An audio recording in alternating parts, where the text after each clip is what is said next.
আল্লাহ পাক বলছেন ওয়া আকিমুস সালাহ, তোমরা নামাজ কায়েম করো। কি করো?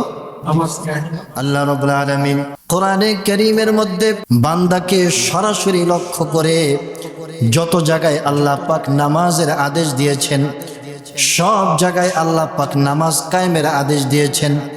আল্লাহ পাক বলেন ওয়া আকিমুস সালাহ, বান্দা তোমরা প্রত্যেকে নামাজ কায়েম করো। এমনি ভাবে বিশ্বনবী জনাবে মুহাম্মদুর রাসূলুল্লাহ সাল্লাল্লাহু আলাইহি ওয়াসাল্লামকে মাঝখানে ভায়া হিসেবে এনে আল্লাহ পাক যতবার বান্দাকে বুঝাইছেন নামাজের ব্যাপারে, প্রত্যেকবারে আল্লাহ পাক নামাজ কায়েমের কথা বলেছেন। আল্লাহ পাক বলেন কুল লিইবাদিয়াল্লাযীনা আমানু ইউকিমুস সালাহ, হে আমার নবী আমার বান্দাদেরকে আপনি বলে দেন তারা যেন নামাজ কায়েম করে। এমনি ভাবে আমাদের জাতির পিতা হযরত ইব্রাহিম আলাইহিস সালাম নামাজ সম্পর্কে যখনই দোয়া করেছেন, বলেন নাই আমাকে নামাজের তৌফিক দেন, বলেছেন আমাকে নামাজ কায়েম করার তৌফিক দেন। ইব্রাহিম আলাইহিস সালাম দোয়া করতেন রব্বি জাআলনি মুকিমাস সালাতি ওয়া মিন যুররিয়্যাতি রব্বানা ওয়া তাকাব্বাল দুআ। হে আল্লাহ, আপনি আমাকে নামাজ কায়েমকারী বানান এবং আমার পরিবার পরিজন সন্তানাদি যারাই আছে প্রত্যেককে আপনি নামাজ কায়েমকারী বানান। সুবহানাল্লাহ। রব্বানা ওয়া তাকাব্বাল দুআ, হে আল্লাহ আপনি আমার দোয়াটাকে কবুল করে নেন। তাহলে দেখেন আল্লাহ পাক কোরআনের মধ্যে যতবার নামাজের কথা বলছেন, কিসের কথা বলছেন? নামাজ কায়েমের কথা বলছেন। তাহলে নামাজ পড়া আর নামাজ কায়েম করা দুইটার মধ্যে পার্থক্য আছে কিনা বলে? পার্থক্য আছে। তাফসীরের কিতাবের মধ্যে লেখে পার্থক্যটা কি? পার্থক্যটা হচ্ছে দুইটা পার্থক্য। কয়টা পার্থক্য? এক নাম্বার পার্থক্য হচ্ছে নামাজ কায়েম আর নামাজের পড়ার মধ্যে কয়টা পার্থক্য? দুইটা। ভালো মতো শুনবেন তো ইনশাআল্লাহ। এক নাম্বার হচ্ছে আল্লাহর বিধান মতে নবীর তরিকা মতে নামাজ পড়লে নামাজ কায়েম হয়। তো আল্লাহর বিধান মতে নবীর তরিকা মতে নামাজ পড়লে মানে কি? নামাজের মধ্যে ফরজ আছে, নামাজের মধ্যে ওয়াজিব আছে, নামাজের মধ্যে সুন্নত আছে, নামাজের মধ্যে মুস্তাহাব আছে। আছে না? আছে না বলে? একটা নামাজের মধ্যে ফরজ আছে, ওয়াজিব আছে, সুন্নত আছে। তো এই সবগুলোকে জেনে বুঝে মেনটেন করে এরপরে যখন আপনি একটা নামাজ পড়বেন, তখন বিশ্বনবী বলছেন এই নামাজটা তোমার নামাজ কায়েম বলে গণ্য হবে। এই নামাজটা কি হবে? নামাজ কায়েম বলে গণ্য হবে। এখন দেখেন আমরা সমাজের মধ্যে নামাজ পড়ি, নামাজের মধ্যে ফরজ কয়টা এটা আমরা জানি না। জানি? অনেকে জানি না। নামাজের মধ্যে ওয়াজিব কয়টা এটা আমাদের খবর নাই, সুন্নত কয়টা, মুস্তাহাব কয়টা এগুলো আমরা জানি না। তো না জানা অবস্থায় যদি আমি একটা নামাজ পড়ি, তাহলে আমি আমার ওই নামাজটা পড়লামই, কিন্তু ওই নামাজটা কি করলাম না? কায়েম করলাম না। কিন্তু আপনি যখন আল্লাহর হুকুম মতে নবীর তরিকা মতে নামাজের ফরজ, ওয়াজিব, সুন্নত, মুস্তাহাব সবগুলোকে জেনে বুঝে একটা নামাজ আদায় করবেন, তাহলে এই নামাজটা আপনার নামাজ কায়েম বলে গণ্য হবে। আল্লাহ পাক যে বলছেন ওয়া আকিমুস সালাহ, তোমরা নামাজ কায়েম করো, তো নামাজ কায়েম বলে গণ্য হবে।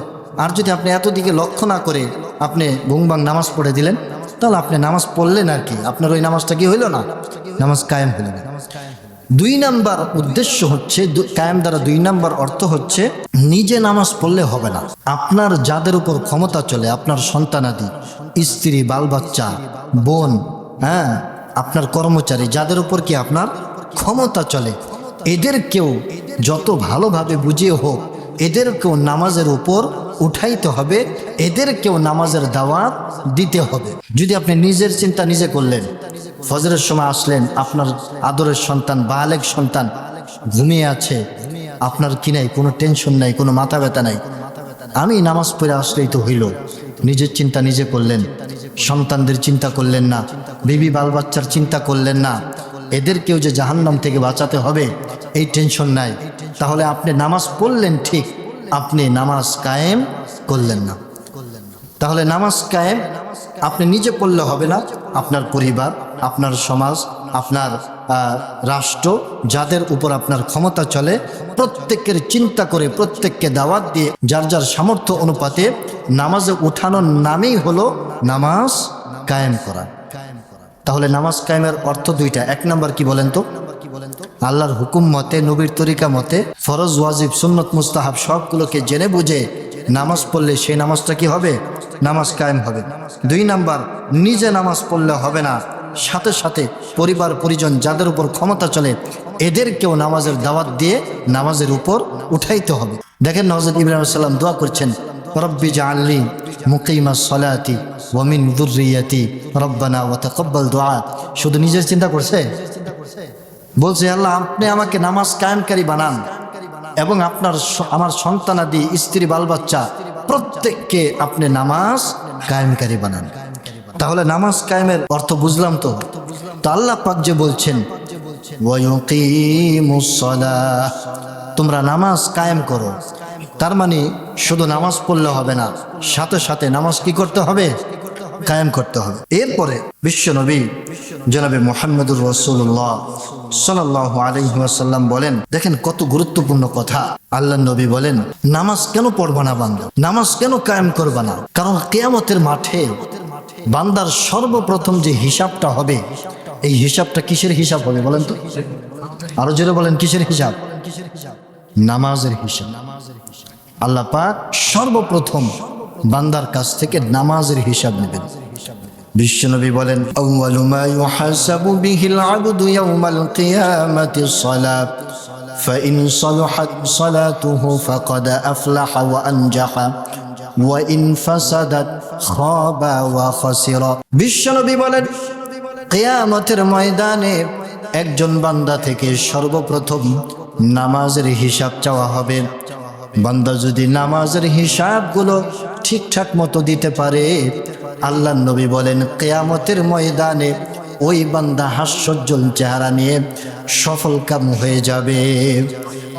আর যদি নামাজের হিসাব ঠিকঠাক মতো দিতে না পারে, তাহলে অন্যান্য হিসাবও সে ঠিকঠাক মতো দিতে পারবে না। কিয়ামতের ময়দানে সে লজ্জিত হবে ওয়া খাসিরা, এবং সবচাইতে বেশি ক্ষতিগ্রস্ত হয়ে যাবে। কার কথা? বিশ্বনবী জনাবে মুহাম্মদুর রাসূলুল্লাহ সাল্লাল্লাহু আলাইহি ওয়াসাল্লাম বলছেন যে সর্বপ্রথম নামাজের হিসাব। তো